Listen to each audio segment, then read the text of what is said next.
नमस्कार। मेरे प्यारे भैया बहन, आज मैं चंद्रमा के विषय में कुछ बताने जा रहा हूँ। हम लोग जानते हैं कि भारतीय संस्कृति में या धर्मशास्त्रों में चंद्रमा के विषय में जितना अधिक जानकारी मिलती है उतना अन्यत्र किसी भी ज्ञान कोश में या धर्मशास्त्रों में नहीं मिलता है। हमारे शास्त्रों ने चंद्रमा को पितरों की भूमि माना है।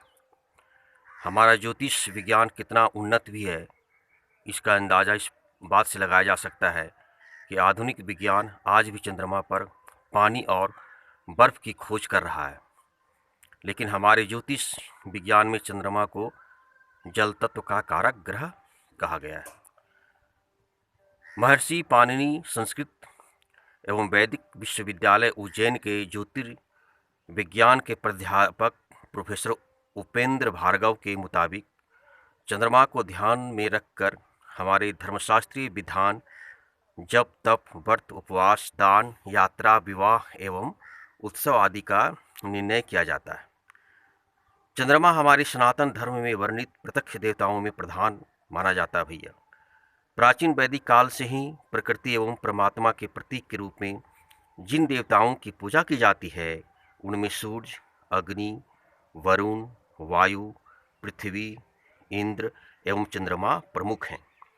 सौम्य एवं शीतल किरणें होने के कारण चंद्रमा को सोम, शीतकर तथा रात्रि का स्वामी होने के कारण राकेश, निशाधिपति, निशाकर आदि भी कहा जाता है। ज्योतिष शास्त्र की दृष्टि से चंद्रमा की गति पूर्वाभिमुख है।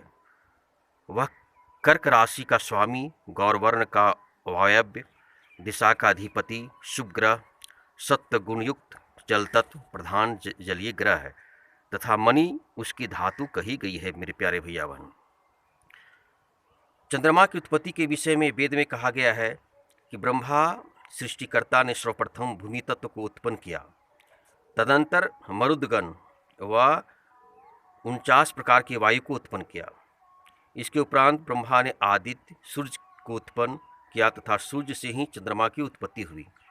मध्यादिनी संहिता में कहा गया है कि ब्रह्मा ने कामना की कि भूमि उत्पन्न हो और भूमि उत्पन्न हो गई।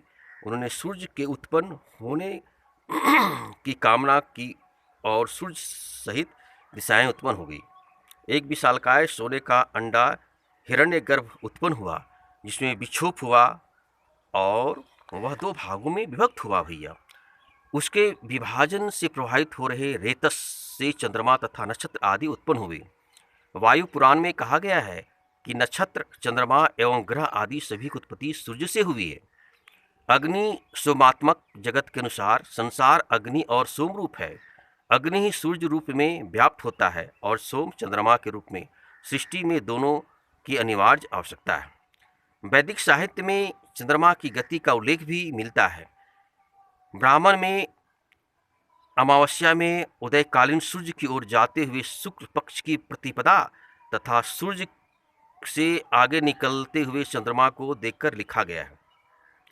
चंद्रमा व अमावस्याम आदित्य मनु परस्वस्यति आदित्य चंद्रमा जायते, अर्थात चंद्रमा में समय का प्रकाश नहीं होता है। इस विषय का ज्ञान भी वैदिक काल में किया जा चुका है कि वह सूर्य के प्रकाश से प्रकाशित होता भैया। इस कारण तैत्तिरीय संहिता में चंद्रमा को सूर्य रश्मि चंद्रमा कहकर संबोधित किया गया है। शुक्ल यजुर्वेद के अनुसार सृष्टिकर्ता ब्रह्मा के मन में चंद्रमा की उत्पत्ति हुई, अतः चंद्रमा को मन का कारक कहा गया है। ऋग्वेद के अनुसार चंद्रमा की किरणें अमृत बिंदु के समान हैं तथा यह समस्त औषधियों का स्वामी है। हमारे हिंदू धर्मशास्त्रों की मान्यता के अनुसार हमारे पूर्वज जो मृत्यु को प्राप्त हो चुके हैं वे पितर बन जाते हैं तथा उनका निवास स्थान चंद्रमा का वही पृष्ठभाग है जिसे हम विपरीत दिशा में होने के कारण देख नहीं सकते हैं, जो कि सूर्य ग्रहण का भी कारण होता है। हमारे धर्मशास्त्रों में इसे ही पितृलोक कहा गया है। शास्त्रों का मत है कि जिस लोक का हम विचार कर रहे हैं उस लोक के अनुरूप ही वहाँ का जीवन एवं शरीर भी होता है। जिस प्रकार पृथ्वी पर पंचभौतिक पार्थिव शरीर होता है वैसे ही अन्य लोकों में उनसे संबंधित तत्व से युक्त शरीर होते हैं जिन्हें सामान्य दृष्टि से देख पाना संभव नहीं है। पुराणों के अनुसार एक बार रावण ने चंद्रलोक में जाकर चंद्रमा पर बाणों का प्रयोग किया था भैया, तथा ब्रह्मा की आज्ञा से वापस लौट आया। महिषासुर ने भी चंद्रमा पर अपना आधिपत्य जमा लिया था, जिसका देवी दुर्गा ने वध किया था। धर्मशास्त्र के अनुसार चंद्रमा या चंद्रलोक को एक दिव्य धाम माना गया है, जहाँ विविध प्रकार का सुख वैभव माना जाता है और उसे धर्म मार्ग, तप या योग पूर्वक ही प्राप्त किया जा सकता है।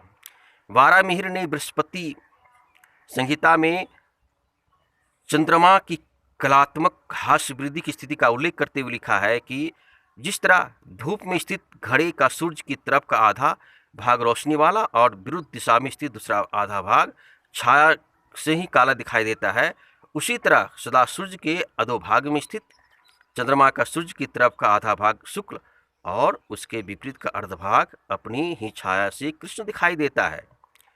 ज्योतिष शास्त्र में चंद्रमा को जलीय ग्रह कहा गया है।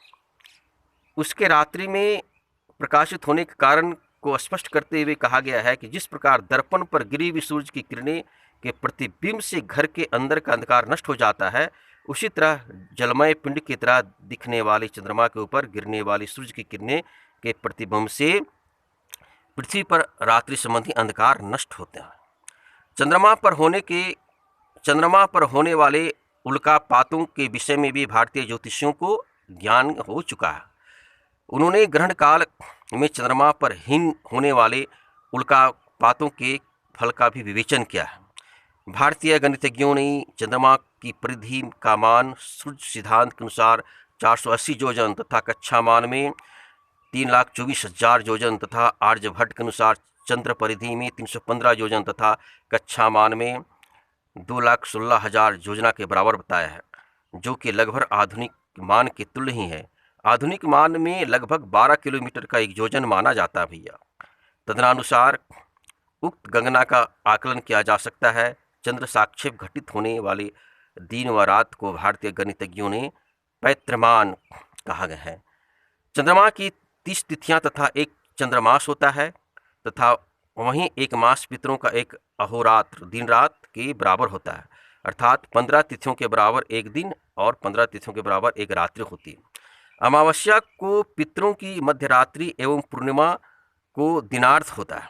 कृष्ण पक्ष की 7.5 के पितरों के दिन का आरंभ तथा शुक्ल पक्ष के 7.5 से उसकी रात्रि का आरंभ होता है। चंद्रमा के उस छोर पर जो हमें दिखाई नहीं देता, अर्थात दक्षिण ध्रुव पर भी 15 दिन अंधेरा तथा 15 दिन उजाला होता है। इस प्रकार हमारे जीवन के लिए चंद्रमा अत्यंत महत्वपूर्ण है, क्योंकि इससे हमारा मन प्रभावित होता है। और हमारी संस्कृति में कहा भी गया है, ज्योतिषाचार्यों ने भी कहा है कि चंद्रमा मन का कारक होता है। धन्यवाद। इसे अच्छा लगे तो जरूर सब्सक्राइब कर शेयर करेंगे।